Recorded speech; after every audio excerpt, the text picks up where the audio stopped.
महाविकास समितीच्या आंदोलनाला अनेक मान्यवरांनी पाठिंबा दिला व आपले मनोगत व्यक्त केले।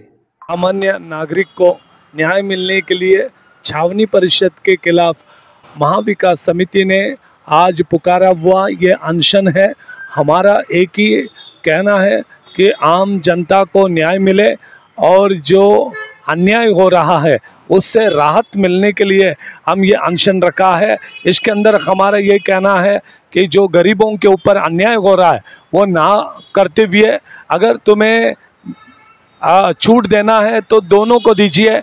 रेड जोन क्षेत्र में गरीब को भी घर बांधने के लिए परमिशन दीजिए और अगर तुम सिर्फ पैसे वाले लोगों को हाई क्लास के लोगों को घर बांधने के लिए परमिशन देते हैं और खुलेआम पर बड़े बड़े घर बन रहे हैं उसके ऊपर छूट दिया जाता है, सिर्फ नोटिस देकर उसके ऊपर कोई भी कार्रवाई नहीं होती है। और अगर कोई गरीब व्यक्ति घर के अंदर पत्रा भी चेंज करता तो उसको नोटिस भी नहीं दिया जाता, तुरंत आते हैं और उसका तोड़फोड़ किया जाता। हमारा कहना यह है कि यह अन्याय है और ऐसे दूजा भाव नहीं होना चाहिए। तो अगर आपको छूट देनी है तो दोनों को देना है, अगर कार्रवाई करना है तो सब पे कार्रवाई करना है। यही मैं आज यहाँ पर महाविकास समिति के तरफ से इन बातों को रखता हूँ। और छावनी के सीईओ पुष्पांजलि रावत मैडम से मेरा एक ही मांग है कि आप हमारे डिमांड्स को पूरी कीजिए, आप देहू रोड के जनता को न्याय दे। ये कहता हूँ, यहीं पर रुकता हूँ। जय हिंद। दक्षिण भारतीय अध्यक्ष आम्ही जांभोली समाजचे निवडणुकीचे अध्यक्ष यांच्या वतीने त्यांना पाठिंबा जाहीर करण्यात आलेला आहे। आंदोलन सुरू करण्यात आलेलं आहे। त्या आंदोलनाला या परिसरातील रेड झोन सर्व नागरिक आहेत यांच्या वतीने ते आपला होता संघटनेच्या वतीने सर्वप्रथम या ठिकाणी मी पाठिंबा जाहीर करतो। आज आपण पाहतो ज्या सर्वसामान्य नागरिकांच्या मूलभूत गरजा असतात त्या अन्न, वस्त्र आणि निवारा। भारत देश ज्यावेळेस स्वतंत्र झाला त्यावेळेस त्या स्वतंत्र संग्रामामध्ये समाविष्ट असलेले सर्व क्रांतिकारी विचारवंत यांचं एक स्वप्न होतं। त्यांनी एक स्वप्न पाहिलं होतं या इंग्रजी जुलमी राजवटीला उलटून टाकून त्यांना नुकसान करणं आणि एखादा अमीर व्यक्तीला त्यांच्याकडं त्यांची काय सेटिंग असेल त्याप्रमाणे त्याला सवलत भेटते आणि तो बिनधास्त पद्धतीने त्यांचा कारभार चालतो। पण हा मार्ग एकतर्फे होऊन सामान्य जनतेचा कुठेतरी नुकसान होतंय असं आम्हाला पण कळतंय।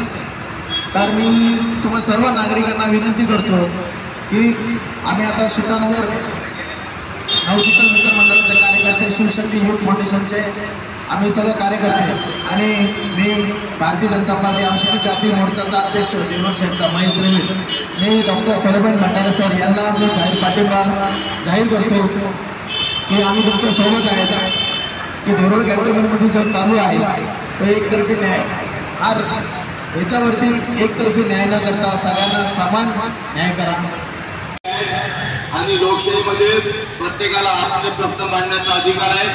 देवरोड कॅन्टोन्मेंट बोर्ड हे प्रशासन एक लोकशाहीचा भाग आहे, त्याच्यामुळे शिरो जरी अधिकारी असल्या तरी हा लोकशाहीचा एक गाभा आहे आणि त्यामुळे जनप्रतिनिधी नसताना सामाजिक जे कार्यकर्ते आहेत, जे जनसेवक आहेत, जे भंडारी साहेबांसारखे धडाडीचे कार्यकर्ते आहेत यांच्यासमोर प्रामुख्याने चर्चा करून तो मार्गी लावत असते। आंदोलनाला विजयराजे पवार राष्ट्रवादीचे सन्माननीय नेते या ठिकाणी आलेले आहेत, त्यांच्या सहकार्याने या ठिकाणी आंदोलन सुरू यायचे आहे।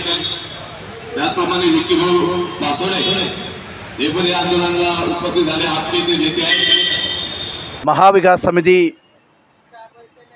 के ओर से संस्थापक अध्यक्ष रेवरेंड डॉक्टर सोलमन भंडारे और महाराष्ट्र के महिलाओं के लिए लड़ने वाला बुलंद आवाज़ कमरुन्निसा शेख, अंबेडकर राइट्स एक्टिविस्ट परशुराम दोड़मणि और बाकी तमाम महिला और देवरोड कंटोनमेंट के रहवासी द्वारा आमरण उपोषण के ओर से आज इधर आंदोलन में बैठा है। Dehu senior PI Bansode sir यांनी डॉक्टर सोलेमान भंडारी यांना त्यांच्या मागणीचे छावणी करण्यात आलेले पत्र देऊन तसेच ज्यूस पाजून उपोषण संपवण्याची विनंती केली.